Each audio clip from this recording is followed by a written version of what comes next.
길죠. 제가 이렇게 길게 하진 않는데 15절에서 30절 마지막은 같이 읽고 제가 먼저 읽도록 하겠습니다. 사람들이 예수께서 만져주심을 바라고 자기 어린 아기를 데리고 오매 제자들이 보고 꾸짖거늘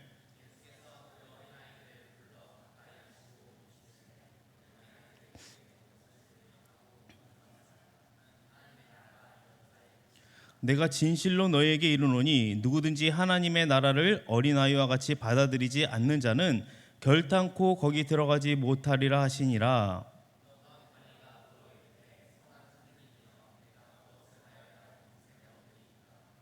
예수께서 이르시되 내가 어찌하여 나를 선하다 일컫느냐 하나님 한 분 외에는 선한 이가 없느니라.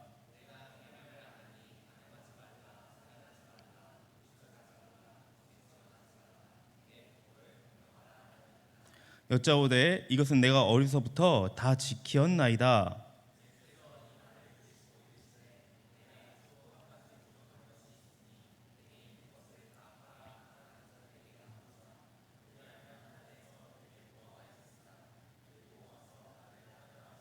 그 사람이 큰 부자이므로 이 말씀을 듣고 심히 근심하더라.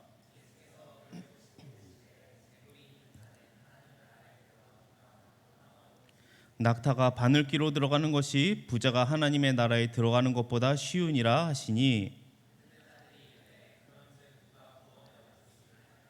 이르시되 무릇 사람이 할 수 없는 것을 하나님은 하실 수 있느니라.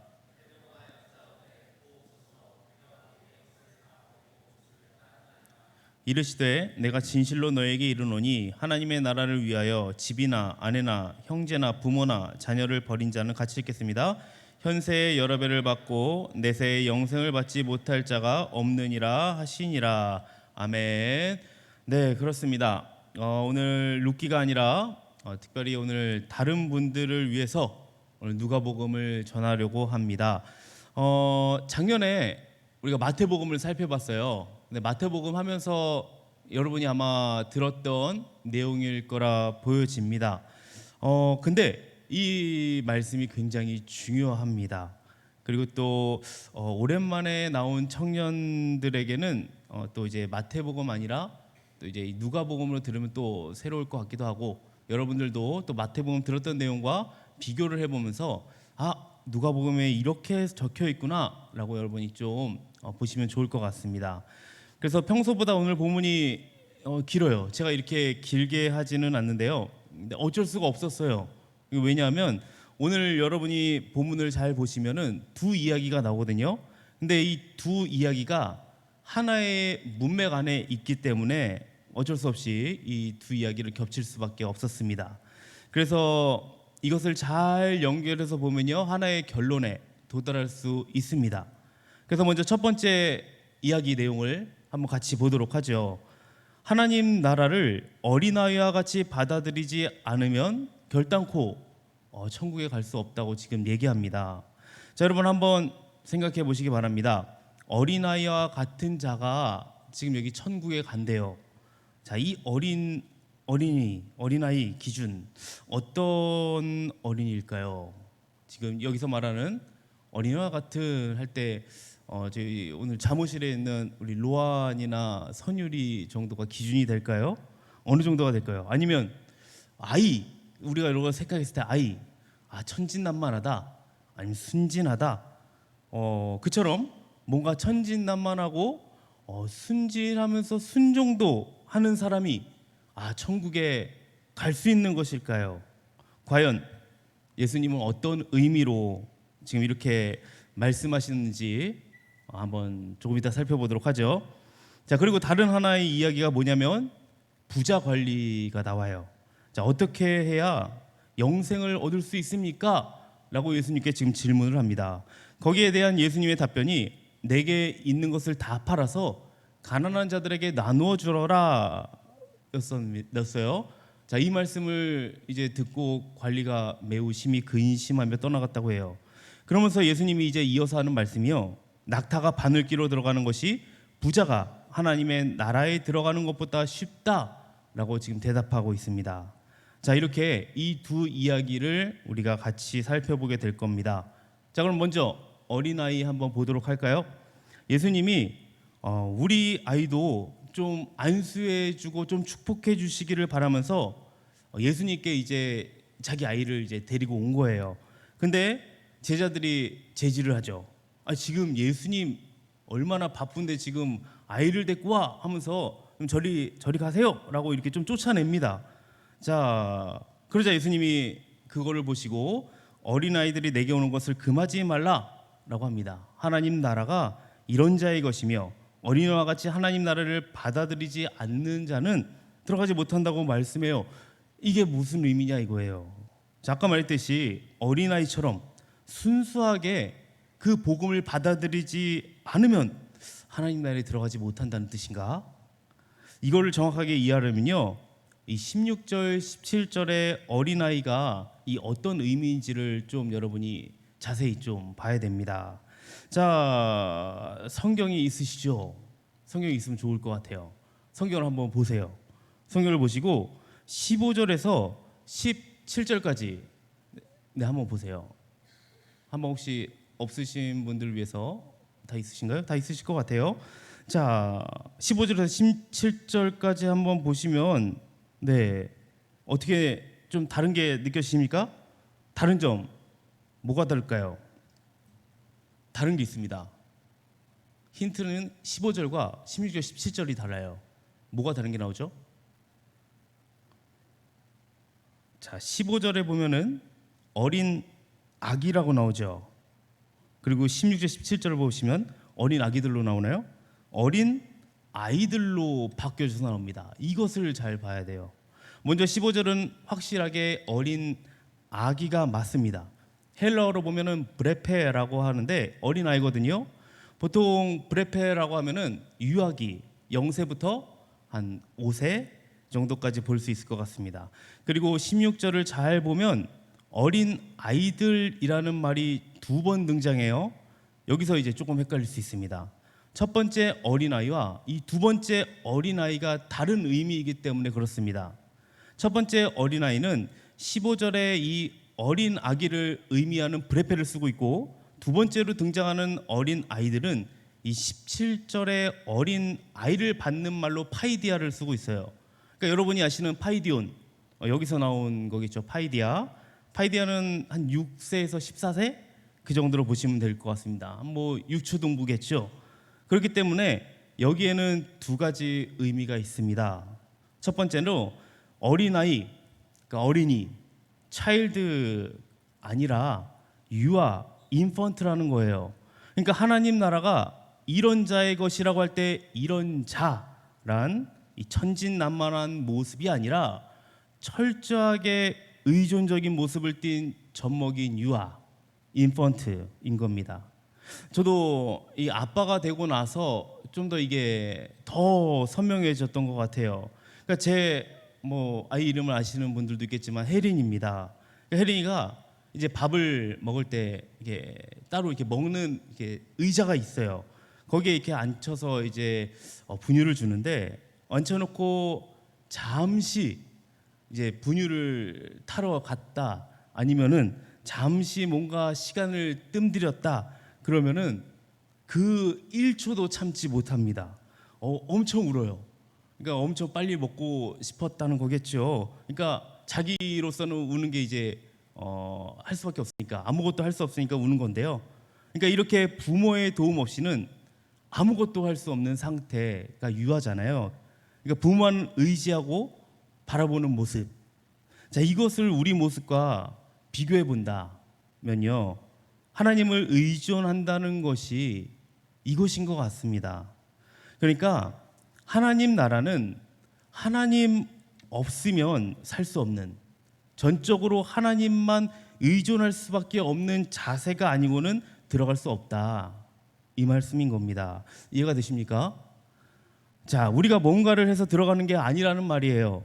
그러니까 하나님이 우리를 먹이시고 입히시기 때문에 우리는 하나님만 의존하면 되는 겁니다.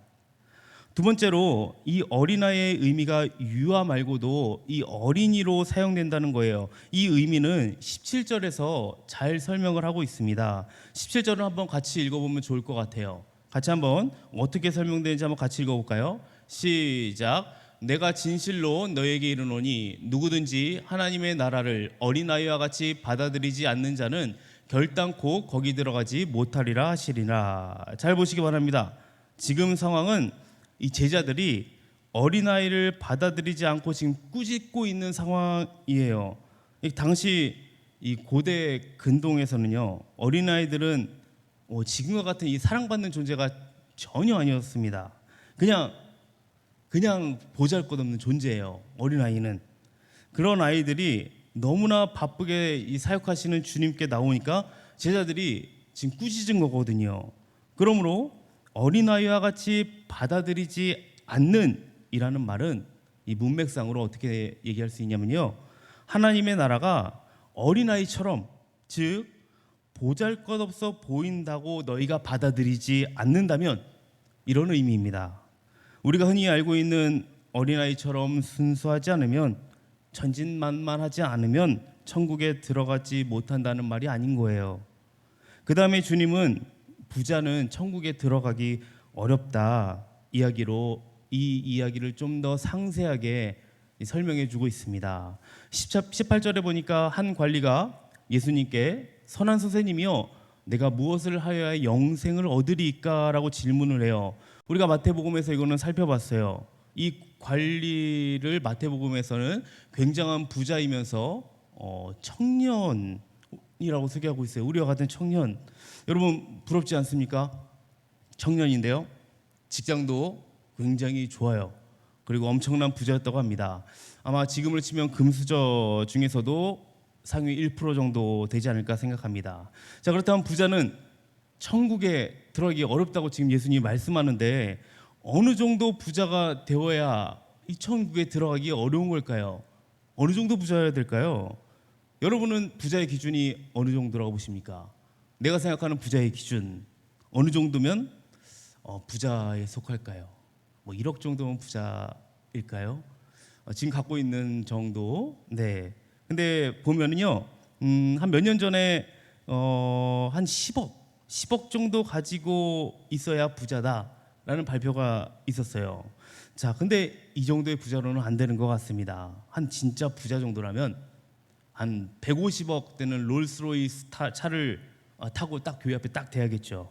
그리고 아이폰을 갖고 있다. 아이폰을 갖고 있으면 한 아이폰 1000개 다이아몬드로 박혀 있는 한 7천만 원이라고 하더라고요. 7천만 원짜리 정도 아이폰을 갖고 있어야죠.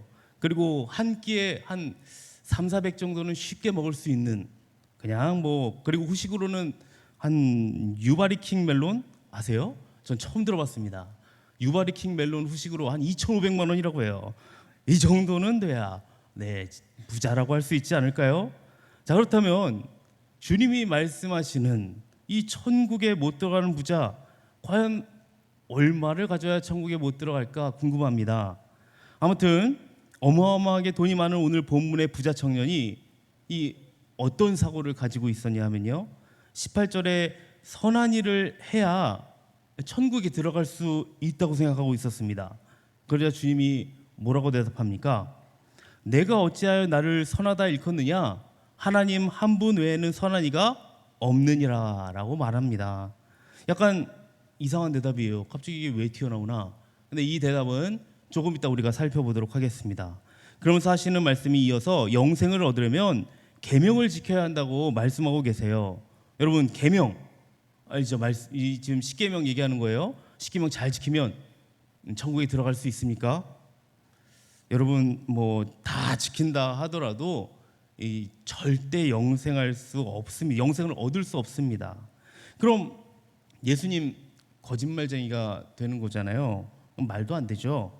자, 그럼 왜 계명을 지켜야 들어갈 수 있다고 예수님이 말씀했을까요? 일단 계명의 역할이 있습니다. 계명의 역할은요, 인간은 결코 그 계명들을 다 지킬 수 없다는 사실과 우리가 결코 이 자력으로는 구원받을 수 없는 죄인이라는 사실을 깨닫도록 하는 겁니다. 그게 계명의 역할이에요. 그래서 내 힘으로는 절대 안 되는구나, 나를 도와줄 분이 필요하구나라는 사실을 절감하게 된다는 거죠, 이 계명을 통해서. 그래서 하나님을 철저하게 의지하게 하는 역할이 계명입니다. 예수님은 지금껏 이 사실을 말씀해 오셨고, 그리고 16절에서도 분명히 우리가 철저하게 의지하는 이 어린아이 인펀트와 같은 자리에 있을 때 비로소 하나님 나라에 들어갈 수 있다고 말씀하셨습니다. 그런데 왜 갑자기 계명을 지켜야 이 영생을 얻을 수 있는 것처럼 이 이상한 말씀을 하시냐 이거죠. 그것은 지금 역설적으로 얘기한 거예요. 천국은 계명을 지킴으로 들어갈 수 있는 곳이 아니라는 사실을 그 청년이 스스로 깨닫게 하기 위해서 그렇게 말씀하신 겁니다. 자, 이것을 좀 더 이해하기 위해서 20절을 보도록 하겠습니다. 20절 함께 우리 읽어보도록 하겠습니다. 시작. 내가 계명을 안 하니 간음하지 말라, 살인하지 말라, 도둑질하지 말라, 거짓 증언하지 말라, 내 부모를 공경하라 하였느니라. 여기 보시면 10계명 중 몇 계명부터 몇 계명입니까? 좀 섞여 있어요. 자, 몇 계명부터 몇 계명일까요? 5계명부터 10계명? 9계명까지죠. 9계명까지예요. 자, 1계명부터 4계명까지 하나님에 대한 거고요. 5계명부터 10계명이 사람의 인간에 대한 건데요. 지금 예수님이 말하는 이 계명들은 겉으로 보이는 것들이에요. 그러니까 이 인간에 대한 지금 살인하지 말라, 도둑질하지 말라, 거짓 증언하지 말라, 뭐 부모를 공경하라, 겉으로 다 보이는 거잖아요. 그러니까 이거를 지켰는지 안 지켰는지 확실하게 드러나게 됩니다. 예수님이 의도적으로 이 계명들을 말씀하심으로 그 청년 스스로 지금 돌아보게 하신 거라는 말씀이에요. 그런데 놀랍게도 이 부자 청년이 뭐라고 대답하나요? 21절에 보면 어려서부터 저는 이거를 다 지켰습니다. 도대체 얼마나 잘 지켰으면 망설임 없이 이렇게 말할 수 있었을까요? 그런데 주님의 눈에는 아직 깨닫지 못하고 있는 부자 청년이 보입니다. 그래서 이렇게 말하죠. 22절 예수님이 이렇게 얘기합니다.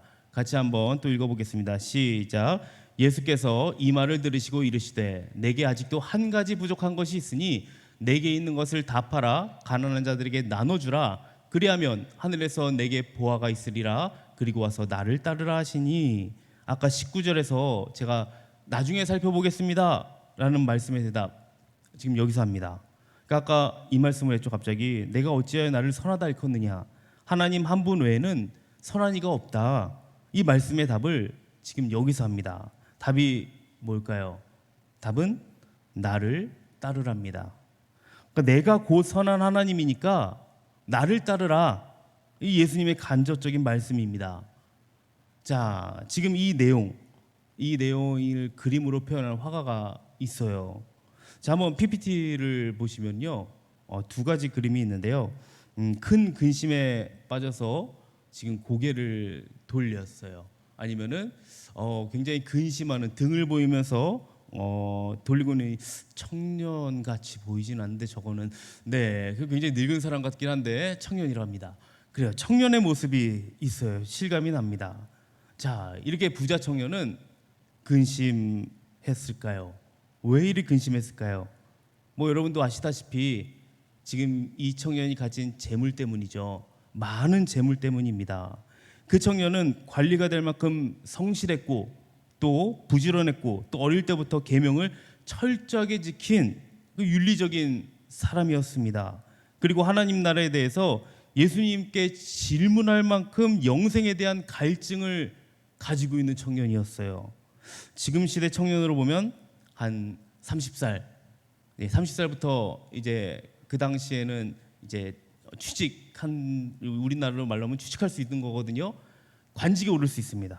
그러면은 30살 정도로 봅시다. 그럼 30살에 대기업, 거기서 높은 직책을 갖고 있습니다. 말단 직원이 아니에요. 굉장히 높은 직책을 갖고 있으며 돈도 굉장히 많습니다. 거기다가 뺀질한 게 아니라요, 성실하고 착해요. 교회 생활 남들 부럽지 않게 열심히 해요. 말씀 그대로 다 지키려고 노력합니다. 자, 이런 청년이 우리 교회에 왔다, 여기 있다.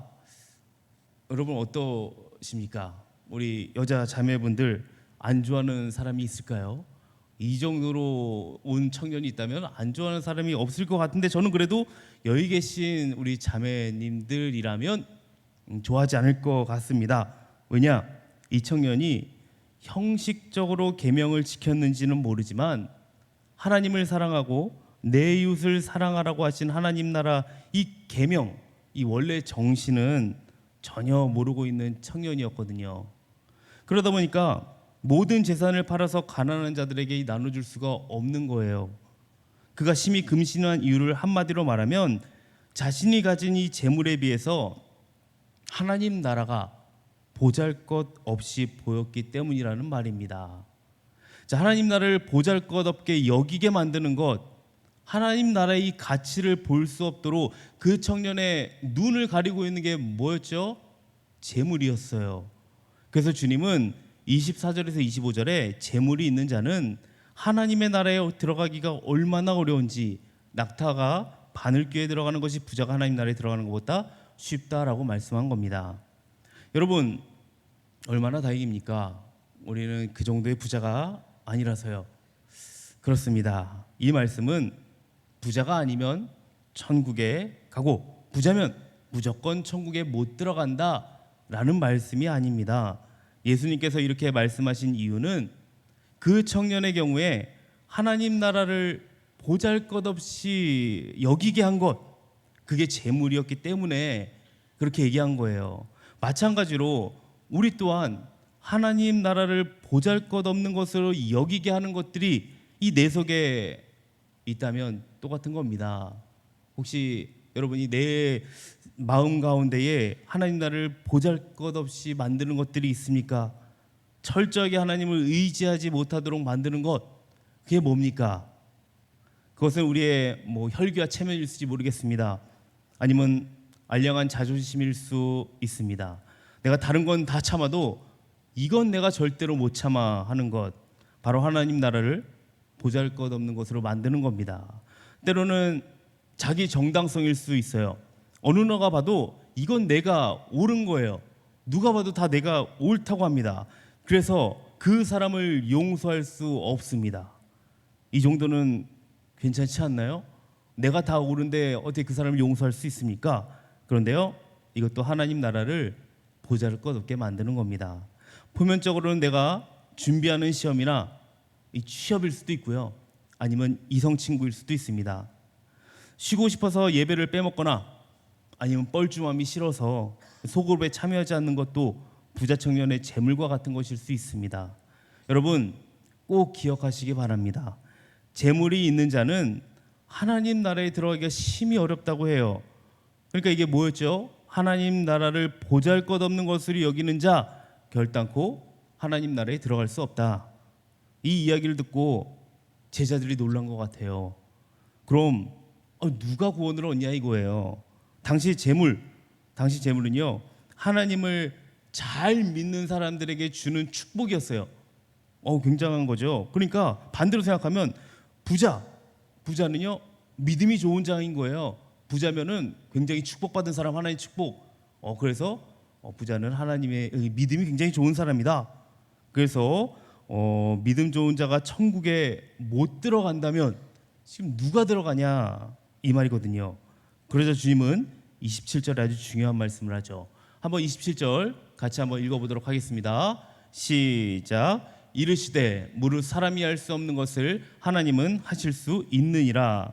이게 지금 무슨 말씀입니까? 사람으로서는 결코 불가능하지만 하나님은 가능하다는 것입니다. 이 말은 하나님 나라는 인간의 노력으로 들어가는 것이 아니라 이 주께 나왔던 이 젖먹이처럼 오직 하나님만 의존하는 자만이 들어가는 것이다 라는 의미예요. 그때 베드로가 억울했던 것 같습니다. 주님, 우리들은 모든 것을 버리고 주님을 따랐잖아요 라고 얘기해요. 이에 주께서 뭐라고 말씀하나요? 굉장히 좀 어려운 말씀을 하는데요, 29절 30절을 보면요, 하나님 나라를 위해서는 집이나 아내나 형제나 부모나 자녀를 버려야 한다 라고 얘기해요. 자, 그러면 우리가 가족까지 버려야 이 천국에 갈 수 있다는 겁니까? 주님은 지금 부자 청년과 제자들을 지금 비교하고 계시는데, 여기서 버리다 라는 단어를 여러분이 그냥 버리다로 생각하시면 안 됩니다. 그냥 말 그대로 버리다, 폐기 처분하다 라는 말이 아니라 이 자신으로부터 떠나보내다 라는 뜻이에요. 그러니까 여기서 집이나 아내나 형제나 부모나 자녀, 이건요 인생에서 우리가 가장 중요하게 여기는 것을 얘기합니다. 여러분, 인생에서 뭘 가장 중요하게 여깁니까? 그러니까 형제나 부모를 버리라는 말은 내 인생에서 가장 중요한 것을 폐기 처분해라, 이게 아니라요, 그것들이 내 인생의 중요한 자리에 앉지 못하도록 해라 라는 겁니다. 그리고 그 자리에 누구? 하나님 나라를 두라는 말씀입니다. 이해가 되시죠? 자, 그런 사람에게는 현세의 여러 배, 그러니까 혈연적 가족 관계가 아니라 예수님을 믿음으로 이루어진 더 많은 지체들과 가족을 얻는 복과 내세의 영생이 주어진다라고 예수님이 말씀하고 있는 겁니다. 자, 이게 결론이에요. 사랑하는 동원교회 청년부 여러분, 오늘 말씀 여러분이 잘 기억하시기 바랍니다. 오늘 주님은 하나님 나라를 어린아이와 같이 받아들이라고 합니다. 어린아이, 여러분이 생각하는 어린아이가 아니죠. 철저하게 의존적인 자세로, 하나님이 아니면 할 수 없는 그 자세로 하나님 앞에 나아가는 겁니다. 특별히 내 삶 속에 하나님 나라를 보잘것없이 여기게 만드는 것이 있다면 이 내 마음의 보좌에서 폐위시키고 그 자리에 하나님 나라를 두시기 바랍니다. 이럴 때 하나님께서 우리에게 현세와 이 내세의 축복을 약속해 주실 줄 믿습니다. 이렇게 어린아이와 같이 하나님 나라를 받아들이는 우리 비전스 청년부 여러분 되시기를 주님의 이름으로 축복합니다. 아멘. 우리 함께 시간 찬양하고 기도했으면 좋겠습니다. 오늘 말씀 잘 생각하시면서 여러분 가운데 얼마만큼 이 말씀이 또 하나님께서 나에게 주어진 말씀이 깨달아졌는지 모르겠어요. 또 이렇게 최선을 다해서 전하긴 했지만 어느 한 부분만 나에게 들어올 수 있을지 모르겠습니다. 이 부분이 갑자기 나에게 굉장히 뜨끔했고, 아니면 이 부분이 굉장히 나에게 좀 은혜가 됐고, 이 부분이 더 선명하게 나에게 들리는데, 그때 성령님께서 분명히 여러분에게 하시는 말씀이라고 저는 보여집니다. 여러분, 그 말씀 붙잡고 기도했으면 좋겠어요. 내가 하나님 의존하는 삶을 살기 원하는데 정말 하나님 아니면 아무것도 할 수 없는 그 정말 유아 어린아기가 여러분도 이제 가정이 되면 더 이게 쉽게 느낄지 모르겠어요. 그 어린애는 부모가 없으면 아무것도 할 수 없거든요. 아무것도 못해요. 그래서 그 어린아이의 심정으로 그 부모만 찾을 수 있는, 우리가 하나님만 찾을 수 있는 그런 자가 될 수 있도록 우리가 함께 찬양하고 또 기도하도록 하겠습니다. 우리 같이 나 무엇과도 주님을 바꾸지 않으리 찬양하겠습니다.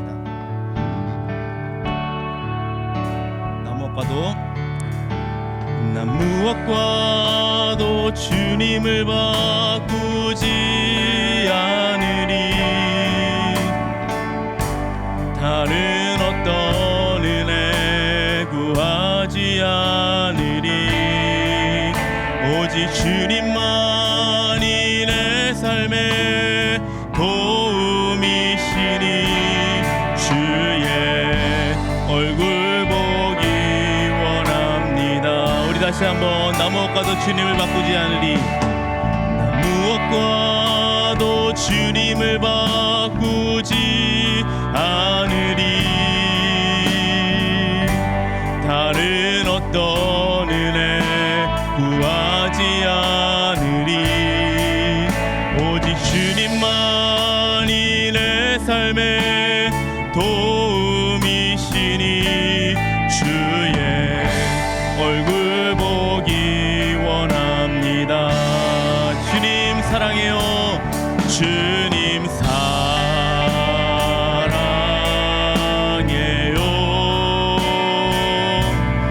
온 마음과 정성 다해 하나님의 신실한 친구 되기 원하. 우리 처음부터 한 번 더 찬양하겠습니다. 나 무엇과도 주님을 바꾸지 않으리. 나 무엇과도 주님을 바꾸지 않으리. 다른 어떤 은혜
시간 우리가 기도했으면 좋겠습니다. 오랜만에 나온 우리 청년들도 있을지 모르겠습니다. 아니면 처음 나온 청년들도 있을지 모르겠고요. 아니면 매주 한 번도 빠지지 않는 청년이 있을지 모르겠어요. 근데 우리가 다 각자 다른데요, 내가 정말 하나님을 의존하는 삶을 살고 있냐, 내가 매번 교회에 나오고 매번 예배를 드리는데 내가 정말 하나님만 의지하고 있는가, 만약 복음보다 내가 하나님 나라보다 우선시하고 있는 것들이 있다면 오늘 말씀을 통하여 또 함께 우리가 기도하면서 다시 한번 우리가 내려놓고 주님 따라 살아가는 우리 모두가 됐으면 합니다. 그렇게 우리가 함께 주님 앞에 기도했으면 좋겠어요. 그리고 또 오늘 주님 말씀에 근심하고 돌아가는 청년이 아니길 저는 간절히 바랍니다. 말씀을 듣고 근심하고 돌아가는 청년이 아니라요, 그 무엇과도 바꿀 수 없는 그 하나님 나라를 내 마음 중심에 두기를 원한다고 다시 우리가 기도했으면 좋겠어요. 하나님, 여러분을 절대 포기하지 않습니다. 하나님 끝까지 여러분 사랑하시고요, 다시 돌아오기를 늘 기다리고 계십니다. 그 주님 앞에 우리가 내가 다시 주님 내가 나아가기 원합니다. 내가 주님 다시 주님 사랑하기 원합니다. 내가 온 마음과 정성을 다해서 주님을 내가 따라 살아가기를 소망합니다. 다시 주님 이 예배 자리를 사모하는 심령을 주시옵소서, 믿음을 주시옵소서 라고 우리가 함께 기도했으면 좋겠어요. 그리고 오늘 나온 모든 지체들을 위해서 우리 같이 기도하며 나가도록 하겠습니다. 이렇게 같이 우리 기도의 제목을 갖고 우리 간절히 주여 한번 외치고 우리 기도의 자리로 나아가도록 하겠습니다. 주여, 하나님 이 시간 주님 앞에 나오게 하신 것들 정말 하나님 아버지 은혜인 줄 믿습니다. 주님 하나님 아버지, 우리가 정말 하나님을 내가 의존하는 삶을 살기 원합니다. 근데 하나님, 내가 정말 이 자리에 나왔지만 너무나도 부끄럽습니다. 하나님, 내가 주님 앞에 나아갈 수 없는 죄인임을 하나님 고백합니까? 하지만 하나님께서 하나님 아버지 언제나 돌아오기를 기다리고 계시고 사랑의 눈으로 우리를 언제나 기다리고 계십니다. 그 주님 앞에 나아갈 때에 정말 하나님 아버지 하나님밖에 내가 바라보고 나아갈 수 없는 존재임을 깨닫고 나아갈 때에 주님께서 하나님 우리의 마음을 만져주시고 우리를 위로하여 주시고 다시 하나님 아버지 회복시켜 주실 믿습니다. 주님의 은혜를 구하며 나가기 원합니다. 주님의 은혜를 사모하며 나가기를 원합니다. 이 시간에 아버지 기도하는 청년들에게 주님의 은혜를 부어주시옵소서, 주님의 은혜를 부어주시옵소서. 특별히 아버지 말씀을 통해서 깨닫게 하여 주시옵시고 오늘 말씀을 통하여서 하나님 아버지 깨닫는 말씀 하나님 우리가 기도하면서 하나님 아버지 앞에 하나님 아버지 회개하며 내려놓을 것 내려놓으며 하나님 아버지 다시 주님 따라 살아갈 수 있는 우리 청년들 되기 원합니다. 오늘 하나님 아버지 오늘 말씀에 나온 그 청년과 같이 하나님 아버지 정말 말씀을 다 지킬지라도 하나님 아버지 정말 그 무엇과 바꿀 수 없는 하나님 나라 그 마음을 중심에 둔 청년들 되기 원합니다. 하나님 아버지요, 정말 하나님 아버지 나보다 우선시하는 것들이 하나님보다 우선시하는 것들이 있었습니까? 하나님 그런 것들 내려놓기 원합니다. 정말 하나님 아버지 온전한 주님을 온전히 마음에 두고 중심에 두고 나아갈 수 있는 청년들 되게 하여 주시옵시고 회개하며 다시 주 앞에 설 수 있는 청년들 되게 하여 주시옵소서. 이 자리에 오랜만에 나온 우리 청년들도 주님께서 붙잡아 주시기 원합니다. 말씀으로 함께 해주시고 오늘 이 아버지 함께 기도하며 나아가는 이 시간 가운데에 하나님의 은혜를 부어주시옵시고 성령님께서 이 아버지 감동을 주셔서 하나님 다시 아버지 예배 자리에 나올 수 있도록 주여 큰 은혜를 부어주시옵소서. 하나님께서 역사할 줄 믿습니다. 주께서 하나님 아버지 함께 해주시고 말씀 가운데 함께 해주시고 이후에 나눌 하나님 아버지 교제 가운데에서도 주님의 은혜를 누리며 나아갈 수 있도록 주여 붙잡고 인도하여 주시옵소서. 할렐루야, 역사할 줄 믿습니다. 주님 찬양합니다.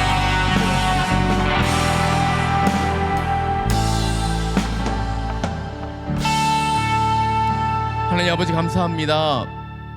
오늘도 이 자리에 나와 하나님을 예배하며 나가게 하신 하나님의 은혜에 감사를 드립니다. 특별히 오늘 맥주감사 주일로 또 하나님께 감사의 예배를 드렸습니다. 우리가 상반기 동안 또 평생 동안 지금까지 이끄신 하나님의 은혜, 그리고 정말 오랜만에 나왔지만 이 자리를 이끄신 하나님의 은혜를 바라봅니다. 또 하나님 그 은혜를 기억합니다. 정말 하나님께서 오늘 이 자리에 나온 것도 또 하나님 그냥 나의 의지로 나온 것이 아니라 성령님께서 정말 하나님 감동시켜 주시고 성령님께서 하나님 인도하여서 이 자리에 나온 줄 믿습니다.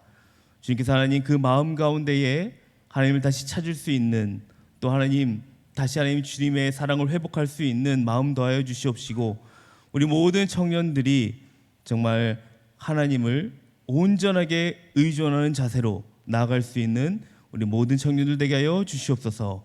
감사드리며 예수님 이름으로 기도합니다. 아멘. 우리 함께 찬양하시면서 우리 헌금하도록 하겠습니다.